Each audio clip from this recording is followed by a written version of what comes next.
12,000 से अधिक भारतीय नागरिकों और जवानों की क्रूरतापूर्वक हत्या करने के बाद आज कम्युनिस्ट नक्सलिस्ट माओवाद भारत के अंदर अपनी जड़ें खो चुके हैं। कम्युनिस्ट नक्सलवादियों ने 9,300 से अधिक लोगों और 2,700 से अधिक जवानों को बर्बरता और क्रूरता से हत्याएं की। कितने ही बच्चों को अनाथ बनाया। कम्युनिस्ट विचारधारा की कब्र आप जल्द भारत के अंदर देखेंगे। आपसे एक प्रश्न पूछ रहा हूं, मुझे बताइएगा कमेंट बॉक्स के अंदर ऐसी कौन सी कंट्री है विश्व के अंदर जिसके अंदर समाजवाद है, कम्युनिस्ट विचारधारा है और वहां पर लोकतंत्र यानी कि जनता का राज भी हो, ये बताइएगा। 14 लाख की इनामी महिला नक्सली ने किया आत्मसमर्पण। सुनीता ने 19 साल की उम्र में थामा था माओवादियों का हाथ। जब मैं वीडियो बना रहा था, स्क्रिप्ट लिख रहा था, तब एक नई अपडेट मिलती है। 18 नवंबर 2025 को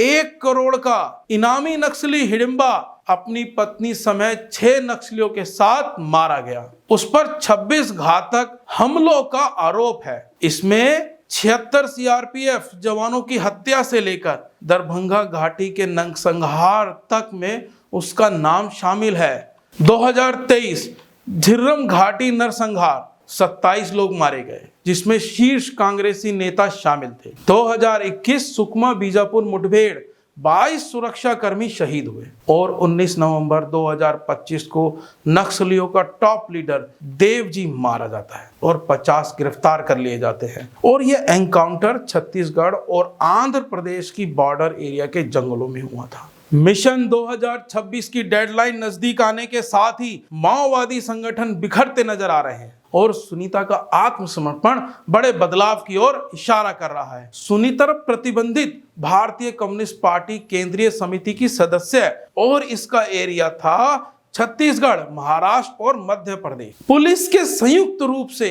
14 लाख रुपए का इनाम घोषित किया हुआ था। मुख्यमंत्री डॉक्टर मोहन यादव बताते हैं कि 10 महीनों के अंदर मध्य प्रदेश में 1 करोड़ 46 लाख रुपए के इनामी नक्सलियों का सफाया किया गया। पिछले महीने ऐसे ही आत्मसमर्पण की खबर छत्तीसगढ़ से भी आई थी। 1 करोड़ के इनामी और कुख्यात नक्सली भूपति ने आत्मसमर्पण किया और साथ ही उसकी गैंग ने भी। यह देश का सबसे बड़ा नक्सली आत्मसमर्पण माना जाता है। पिछले महीने लगातार 3 दिन में 405 नक्सलियों ने हथियार डाले। इस दौरान उन्होंने 153 हथियार भी सुरक्षा बलों के हवाले किए, जिसमें 19 AK-47 राइफलें, 17 SLR और 23 इंसॉन्स राइफल। आपको जानकर हैरानी होगी, आत्मसमर्पण करने वालों में 110 महिलाएं थीं और 58 पुरुष। नक्सलवाद कृषि श्रमिक और भूस्वामियों के बीच वर्ग संघर्ष है, सामाजिक आर्थिक विषमताओं से उत्पन्न एक समस्या है। यह कोई कानूनी समस्या नहीं है। जनवरी 2024 के अंदर छत्तीसगढ़ में भाजपा सरकार बनने के बाद से अब तक 2100 नक्सलियों ने आत्मसमर्पण किया है। 1785 नक्सलियों को गिरफ्तार भी किया गया और 477 नक्सली मारे गए। आंकड़े इस बात का प्रमाण है कि सरकार 21 मार्च 2026 तक देश में नक्सलवाद को पूरी तरीके से खत्म करने के लिए प्रतिबद्ध है। 2014 और 2024 के बीच नक्सल से जुड़ी घटनाओं में 53% की कमी आई। अक्टूबर 2025 तक 1225 नक्सलियों ने सरेंडर किया और करीबन 270 नक्सली मारे भी गए। नक्सलियों से मुठभेड़ में मरने वाले सुरक्षा कर्मियों की संख्या 73% में कमी आई है और दूसरी तरफ नक्सली हिंसा में मारे जाने वाले आम नागरिकों की मौत की भी संख्या 70% में कमी आई है। ये आंकड़े बताते हैं नक्सलवाद की जड़ें भारत में ज्यादा दिन तक नहीं टिकेंगी और 2026 तक भारत नक्सल मुक्त बन जाएगा। चलिए जानते हैं नक्सलवाद की शुरुआत कहां से हुई। नक्सलवाद की शुरुआत किसानों की लड़ाई को लेकर हुई थी। जमींदारों द्वारा की गई किसानों पर हैवानियत और अन्याय से परेशान होकर किसानों ने इसकी शुरुआत। जब भारत देश आजाद हो गया, लेकिन ये आंदोलन चलता रहा।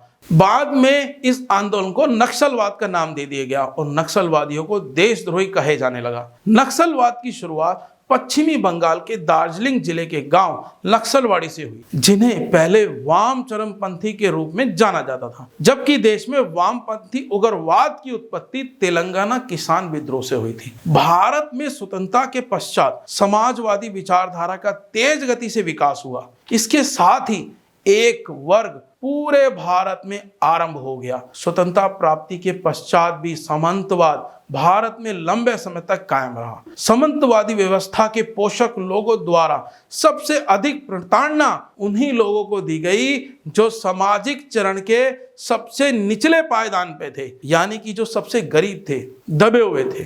नक्सलवाद को 3 चरणों में विभाजित किया जा सकता है। प्रथम चरण, इसकी काल अवधि 1960 से 1980 तक मानी जाती है। यह शुरुआती दौर था। यह चरण आदर्शवादी एवं विचारिक आंदोलन का चरण माना जाता था। द्वितीय चरण, इसका काल अवधि 1980 से 2004 तक मानी जाती है। इस अवधि में नक्सलियों ने सशस्त्र बलों पर हमले आरंभ कर दिए। इसी चरण में नक्सली आंदोलन की सीमा विस्तार सर्वाधिक हुआ, जो पश्चिमी बंगाल से होते हुए बिहार, झारखंड, उड़ीसा, छत्तीसगढ़, मध्य प्रदेश, उत्तर प्रदेश और महाराष्ट्र तक पहुंच गया। गोरिल्ला युद्ध में माहिर नक्सलियों द्वारा छत्तीसगढ़, झारखंड एवं उड़ीसा के जंगलों में घात लगाकर सशस्त्र बलों पर हमले आरंभ कर दिए। तीसरे चरण की शुरुआत 2004 से मानी जाती है। साल 2004 में पीपल वॉर ग्रुप एवं MCCI के एकीकरण के पश्चात एक नई पार्टी का गठन किया, जिससे भारत की कम्युनिस्ट पार्टी माओवादी का नाम दिया। अब तक नक्सलियों ने 12,000 से अधिक लोगों को बर्बरता और क्रूरता से हत्याएं की। दंतेवाड़ा में सबसे बड़ा नक्सली हमला, जिसमें 76 CRPF जवान मारे गए थे, इसे कौन भूल सकता है। इसके 3 साल बाद मई 2013 में नक्सलियों ने फिर एक बड़ा हमला किया, जब दंतेवाड़ा की झीलम घाटी में एक हमले में कांग्रेस के वरिष्ठ नेतृत्व का सफाया हो गया। छत्तीसगढ़ कांग्रेस अध्यक्ष नंद कुमार पटेल और उसके बेटे दिनेश पटेल, पूर्व केंद्रीय मंत्री विद्याचरण शुक्ल व अन्य लोग मारे गए। 2017 में अप्रैल तक एक खामोशी थी, लेकिन फिर एक बड़ा सुकमा में नक्सलियों ने फिर से हमला किया, जिसमें 2 दर्जन से अधिक सुरक्षाकर्मी मारे गए। लेकिन मार्च 2020 में भूपेश बघेल सरकार के सत्ता में आने के तुरंत बाद नक्सलियों ने फिर से सुकमा में एक बड़े हमले को अंजाम दिया, जिसमें 26 अप्रैल को अरनपुर की तरह एक आईडी विस्फोट में 17 सुरक्षाकर्मी मारे गए। 2021 में दंतेवाड़ा में 2 और बड़े हमले देखे गए, जिसमें मार्च में एक बस को उड़ाए जाने के बाद 5 लोग मारे गए, और उसी साल अप्रैल में एक बड़ा हमला होता है, जिसमें सुकमा में 22 सुरक्षाकर्मी मारे गए। 1960 के आसपास कम्युनिस्ट नक्सलवाद पश्चिमी बंगाल से शुरू हुआ था, और चीन का चेयरमैन हमारा चेयरमैन के नारे से बंगाल की दीवारें रंग दी गई थीं। उस समय कांग्रेस के सिद्धार्थ शंकर राय मुख्यमंत्री थे। उन्होंने बहुत कठोरता पूर्वक नक्सलवाद को समाप्त किया। जिस तरह कांग्रेस ने बंगाल से कम्युनिस्ट नक्सलवाद का अंत किया, आज कांग्रेस कम्युनिस्ट पार्टी के साथ गठबंधन में है, लेकिन केरल में यह केवल एक दूसरे के खिलाफ लड़ रही है। बंगाल में कम्युनिस्ट नक्सलवाद का अंत हुआ, लेकिन भारत के कई राज्यों में इसका उदय भी हुआ, जो 21 सितंबर 2004 को स्थापित हुआ। इसमें भारतीय कम्युनिस्ट पार्टी, मार्क्सवाद, लेनिनवादी, पीपल वॉर ग्रुप और माओवादी communist centre of India MCC सम्मिलित हुए। तब से लेकर अब तक नक्सलियों ने 12,000 से अधिक भारतीय नागरिक और जवानों की क्रूरता हत्याएं की। इनमें केवल जवानों की संख्या ही 2700 से अधिक है। छत्तीसगढ़ में इस प्रकार के लगभग छात्रावास चल रहे हैं, जिसमें नक्सलियों द्वारा मारे गए लोगों के अनाथ बच्चों सरकारी सहायता से पोषित किए जा रहे हैं। क्रूरता की हद यह है कि नक्सली जिस महिलाओं को अपने गिरोह में शामिल करते हैं, उनका दैहिक शोषण भी करते हैं। सुनीता भी इसकी एक ज्वलंत उदाहरण है। नक्सली हिंसा में शिकार सैकड़ों बच्चे आज तक राष्ट्रीय मीडिया का ध्यान अपनी ओर नहीं कर पाए। कोई मीडिया उनकी जानकारी नहीं लेता, कोई सुध नहीं लेता। देश के प्रत्येक नागरिक को यह पता होना चाहिए। आप गूगल भी कर सकते हैं, देखिए गूगल करके। 1962 के युद्ध के समय भी कम्युनिस्ट पार्टी ने चीन का साथ दिया। तब पंडित नेहरू ने 250 से अधिक कम्युनिस्ट नेताओं को देशद्रोह के मुकदमे भी चलाए थे। आज ये गलबगियां करते हुए नजर आते हैं। 1964 में कांग्रेस सरकार ने लोकसभा में कम्युनिस्ट विद्रोही कार्यों पर एक श्वेत पत्र जारी किया था। इसमें भारत के कम्युनिस्टों की देश विरोधी गतिविधियों की जानकारी दी गई। कम्युनिस्ट माओवादी देश के लिए बहुमुखी समस्या खड़ी कर रहे हैं। आचार्य विनोबा भावे कहते हैं कि जिंदा व्यक्ति व जिंदा समाज के सामने समस्या हमेशा रहेंगी। समस्याओं का होना ही व्यक्ति और समाज के जिंदा होने की निशानी है। इसलिए जरूरत समस्याओं से घबराने की नहीं है, बल्कि उनके समाधान रास्ता खोजने की है। समस्याओं का हल खोजे जाने की सही मायने में पुरुषार्थ है। भारत सरकार 21 मार्च 2026 तक नक्सलवाद को पूरी तरीके से समाप्त करने के लिए प्रतिबद्ध है। वामपंथी उग्रवाद से प्रभावित जिलों की संख्या अप्रैल 2008 में 126 थे, घटकर 90 रह गई। जुलाई 2021 में 70 और अप्रैल 2024 में 38 रह गई। कुल नक्सलवाद प्रभावित जिलों में से सबसे अधिक प्रभावित जिलों की संख्या 12 से घटकर 6 रह गई है। 1960 के दशक से अब तक वामपंथी नक्सलवाद में जिन लोगों ने अपना बलिदान दिया है, उन सभी को नमन करता हूं। नक्सलवाद की विदाई भारत से जल्द होगी।